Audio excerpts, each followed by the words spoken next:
வராது என்பதுதான் என்னுடைய கருத்துங்க.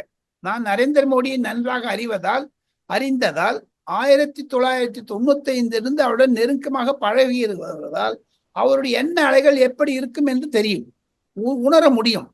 அவர் போருக்கு போக மாட்டார், வந்ததை விடமாட்டார், ஆனால் வீண் வம்புக்கும் போக மாட்டார். அந்த ரீதியில் பார்த்தால் பாகிஸ்தான் மீண்டும் சிவிலியன் பொதுமக்களை, ஏழை மக்களை அடித்தால் கண்டிப்பாக அவர் பதில் சொல்வார். ராணுவ தடவாளங்கள் இருக்கக்கூடிய இடத்தை அடித்தால் அவர் பதில் சொல்வார் என்பதுதான் என்னுடைய கருத்து சிவா.